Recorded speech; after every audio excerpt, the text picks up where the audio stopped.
Hi, can everyone hear me? Okay, great. Welcome everybody online to this first part of the. We've got some folks in person here, and we've got some folks online, and so I've got a presentation for you, and I think that I actually named this the wrong thing. So, my slides I'm calling "Looking for Queer Possibility in the Museum." So hopefully, if you're joining online, if you've got the there's a PDF of the zine that's and everybody who's here, we've got zines in front of us. At the back, this is a URL that will take you to, it's margaretmiddleton.com/resources, and that's where you can download a PDF of this if you prefer digital, if you want to print your own copies. So, yeah. What I would like to talk about for this presentation is I'd like to go through the zine. This is something that I produced a year ago, and this is kind of a little introduction to it, but it's also a bit of a reflection. So, and you know, like we said in the call out for this workshop today, that this is really geared towards queer museum professionals. Everybody's welcome, of course, but that's just who's being prioritized today. So I'll just give you a quick, no, that's the wrong. There we go. Just a quick about who I am, the perspective that I'm coming at this from. So my name's Margaret Middleton. I'm an American living in Belfast, Northern Ireland, and I am a independent consultant. So I do exhibition design primarily.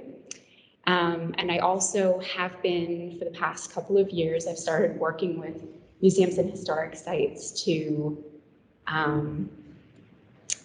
interpret queer stories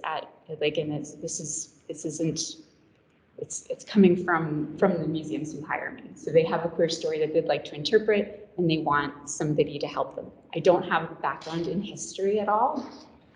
This is something that I'm interested in, and I've studied the interpretation of queer history, not the history itself. Does that make sense?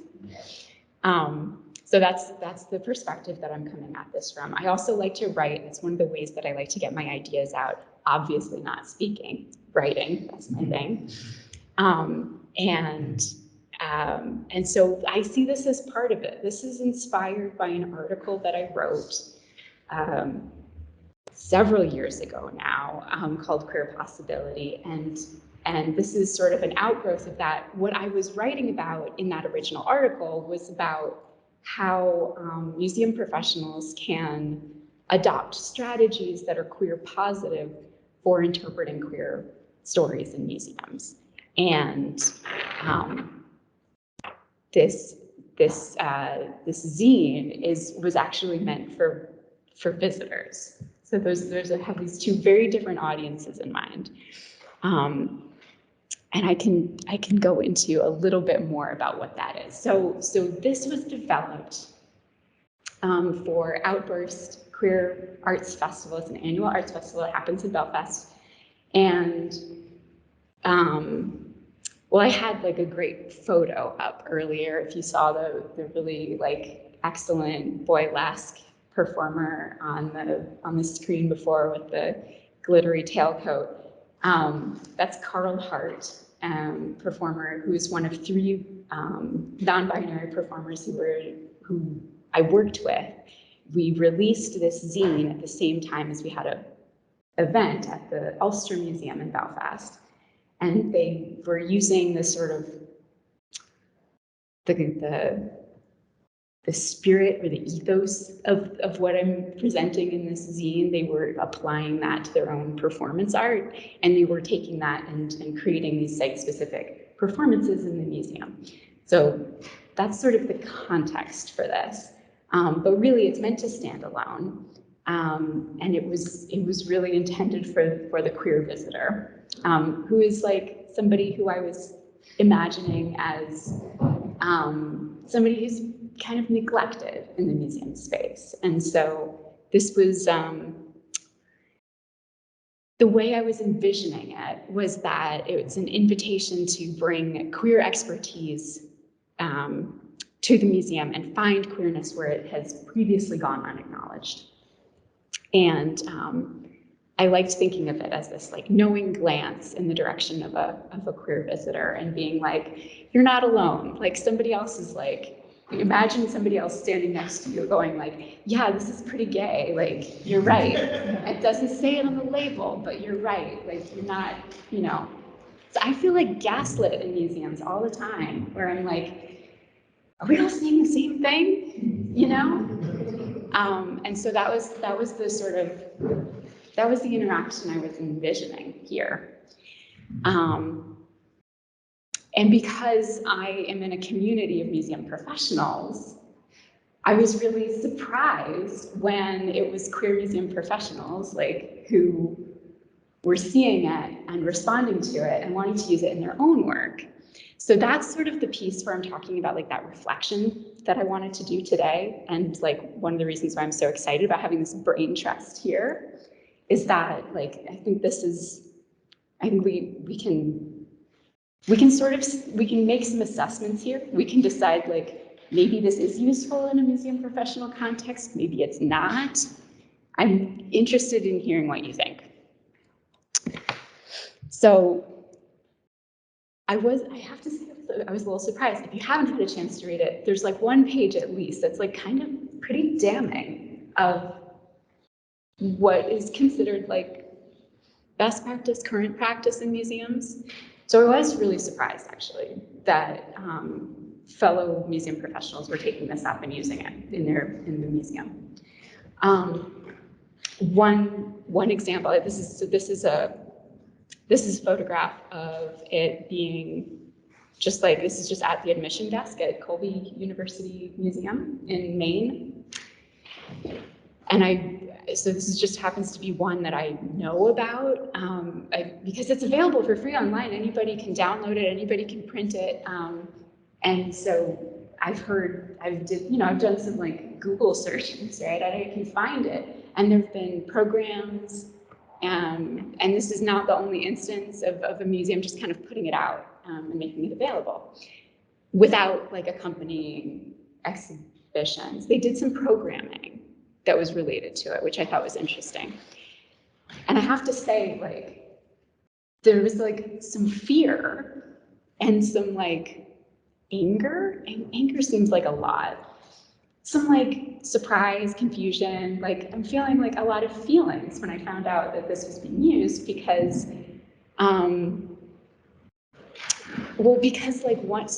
so we were, originally this was meant to be developed with the Ulster Museum.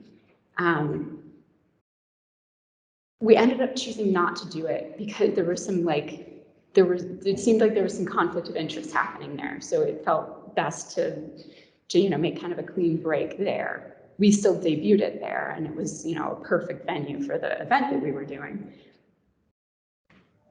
But like some of the response that we were getting from our colleagues was like, this is great, we won't have to do anything. Like we don't have to make the exhibit. We'll just have people come in and just think their thoughts and leave.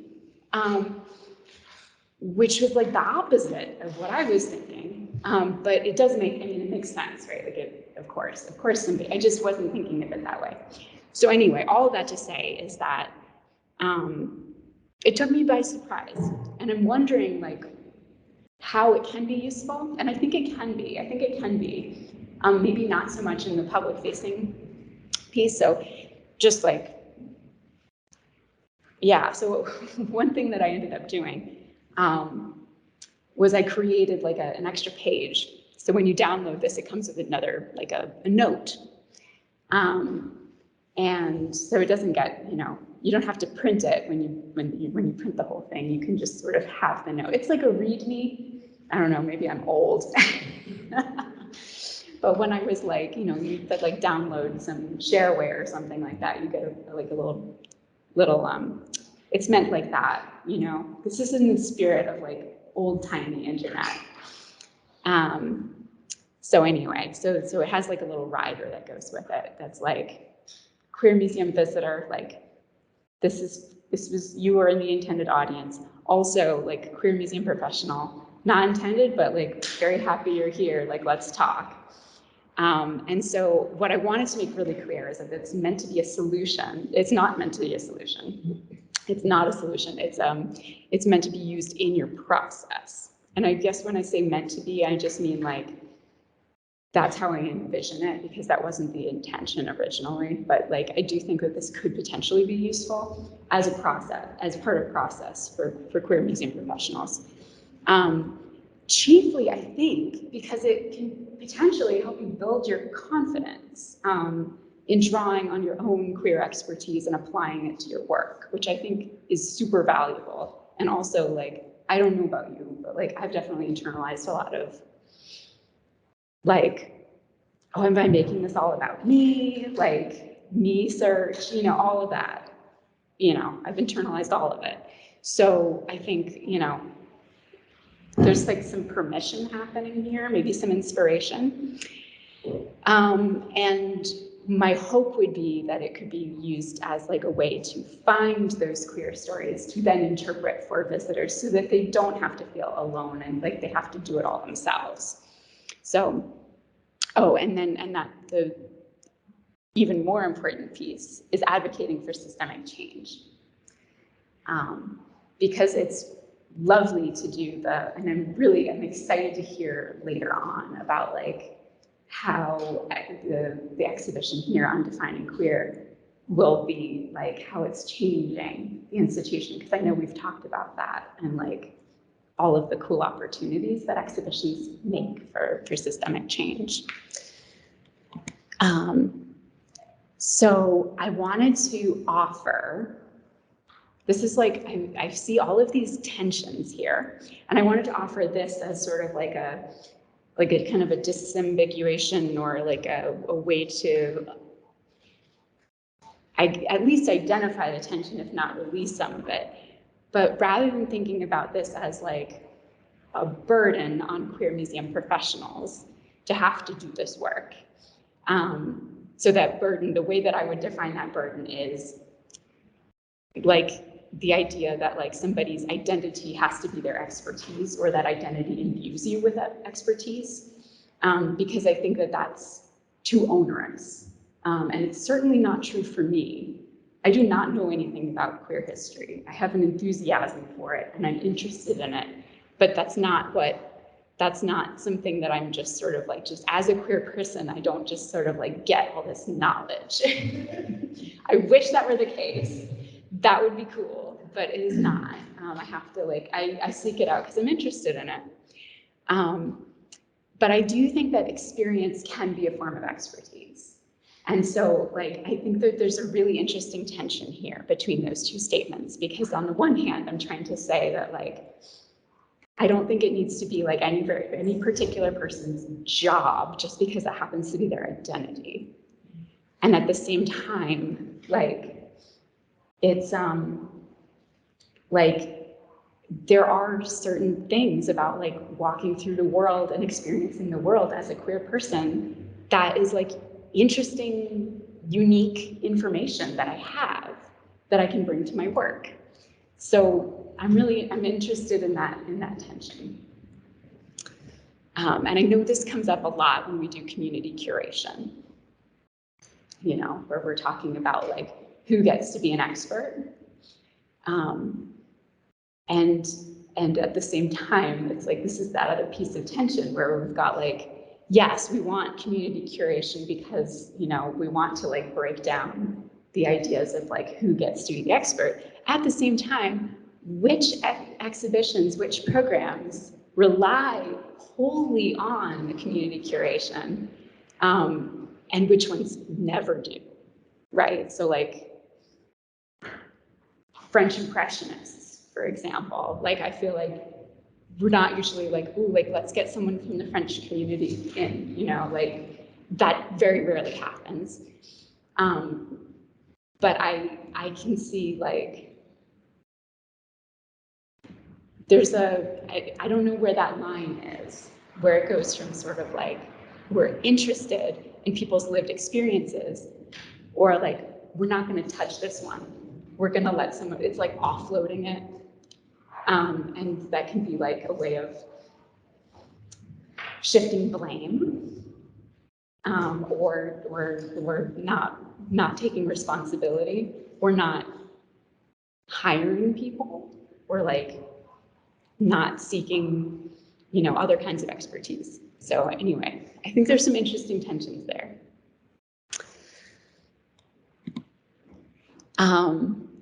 So this is the piece that I think that is potentially useful as as a queer museum professional. So this is on, I was gonna say it's on page, there's no page numbers. It's the one with the glasses. So this is the part where this is sort of the exercise that happens in the zine, where, you know, we're using I like the term gaydar. I know it is not for everybody. I like it because it rhymes.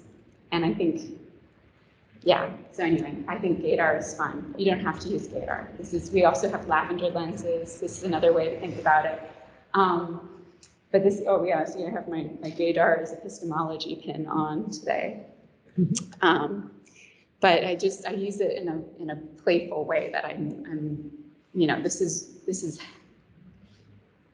what I'm drawing on my own queer sensibility, and I'm bringing that to what I'm seeing, and I'm letting that lens be, you know, a way in.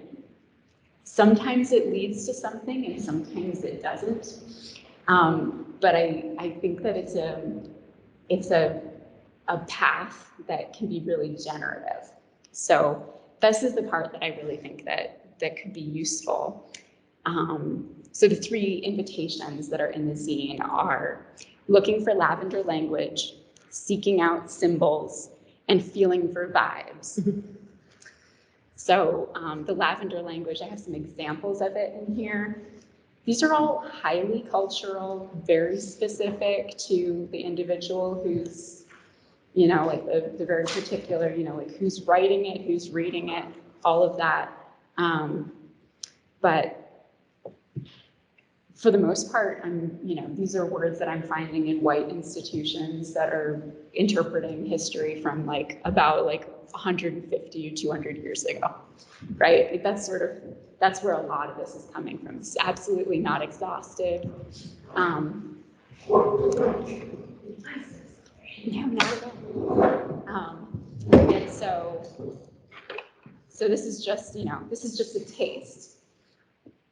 And so we've got lavender language, we've got symbols, and then vibes. I hope is self-explanatory. It's like whatever you're feeling today. And so these are pathways in. So looking for objects of queer significance is how I talk about them. So they don't necessarily need to have some sort of like definitive queer connection, but that it could potentially be a personal one or a cultural one. And so I do have a quick example of that. This is a colleague of mine, Kieran Robertson, who works in Ohio, and they wrote this like really great piece for, oh, am I not going to be able to remember the publication? It's Ohio History Connection has a publication, and they wrote this really great piece in there about a reinterpretation of somebody who they found in the archive. This is Ned Ross. I just thought there was something kind of like, I'm almost like,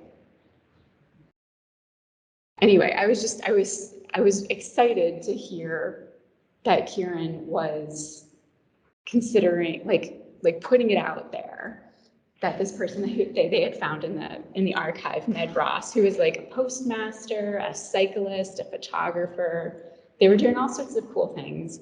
And that was not their birth name, Ned Ross. It was just, that was the name that they went by. All their friends called them that. And I thought there was something really, look at this, like this thumb hook. I just love that. I feel like there's something there that speaks to me.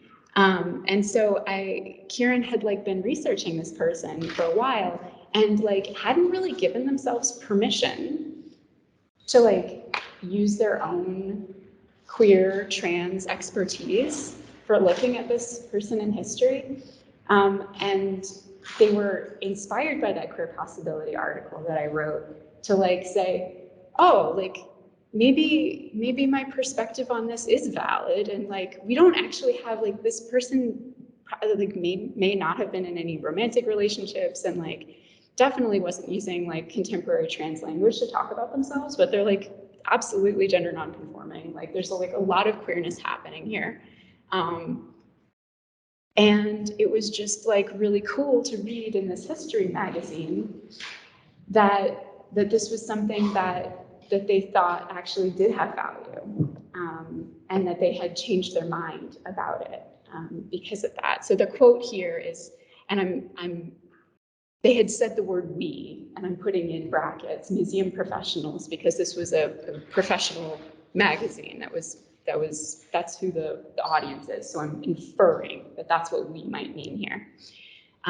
Museum professionals must invite a queer lens to our history to allow ourselves to see our own reflections. And I just think there's like this real reflection happening, I thought, that I liked there. So I think, yeah, so I think that's like an example of how those pathways can lead to new interpretations for visitors. This other piece here, this is something else that's also on the resources page of my website, is it's called Advocating for Social Justice in Museum Work, and it is a case-making tool. This is like a worksheet that I like to use, and it's a way for advocating for new practice. So like, once we've got those like new interpretations that we want to like make available for visitors, then this is where that like systemic change comes in. So, you know, maybe this is something that we want to like formalize at the museum. You have to make the case for it. I've never been in like a management position at a museum. I've always been like talking like up and trying to, you know, like make a case for what I'm doing. And so this is an argument tool. So there's four different categories. We've got link to mission, point to precedents, identify allies, and support with research. And then so for each one of those, there are some questions to ask yourself and to potentially, you don't have to fill the whole thing out. Obviously, no one would ever make you do this for anything. They would prefer you didn't, probably. But like, it's here in case you find these questions generative or inspirational. And it's a way to like organize thoughts. I think it's really helpful to use at least 2 of these prongs, if not all of them, because to me, what I was imagining as I was putting this together is based on my own experience within a museum. I'm no longer within a museum, but like this is based on my experience being in-house. And, you know, a lot of this would be like, oh, well, maybe the educators would be really interested in the research and the allies piece. Like maybe that would be, you know, something so I'll get more specific because I'm being vague. Something that was really helpful to me when I was in-house was like making friends across the museum in different silos. So I had allies in marketing, and I had allies in education, I had allies in exhibits, like across the board. And so like I was able to come at things from multiple directions. I found that was always more helpful than if it was just coming from me. Because who am I, right? If you can get marketing involved, that's always really helpful. You know, you can get development involved, like that's great. And so all of these, so these are all just meant to like be coming at this question from a bunch of different. You have a question? No, it's the tourist. Oh, sorry. Anyway, so that's another one of these like free things. If you think it would be helpful to you, it's on the same page as this on the website. So I'll leave you with these ideas. Really, like what that advocating for social justice in museums worksheet is all about is power mapping. And this is about, you know, how do we get to like a lot of these decision makers? A lot of times that's a director. There are a lot of, you know, I think it's going to be different for every museum who's the most influential, you know, to like really make things happen and get them to stay. Because I think that's one of the things that I've struggled with is if I go rogue and I do a thing, you know, we do a program, goes under the radar, nobody sees it. Like we do something great for a few like awesome program participants, but like it doesn't affect the museum, so we can't leverage it. And ultimately, like I wasn't satisfied with the results I was getting by going rogue. And so I think that like it was easy for me to say, oh, I'm not a management person, I don't make big decisions. Like I don't have power, but I'm in the museum. Or in my case, I work with museums. Like I have access. That's huge. It's like, it can be frustrating because it can be hard to leverage, but it is power. So I think any of us, if we are working in or within or with any museum, institution, cultural organization, that is power. Also, queer solidarity is a form of power. And this has always been really useful to me in my practice, to be working in solidarity with other queer museum practitioners and culture workers. And I really think that like reminding ourselves that like there is some power there, and I think that means that we can make things happen. We can change museums. We can make them queer, and that is my goal. That is my queer agenda. So I'm going to go back to, this is my beginning slide, but I'm going to go back so that you can just feast your eyes on Carl Hart a little bit while we have our Q&A.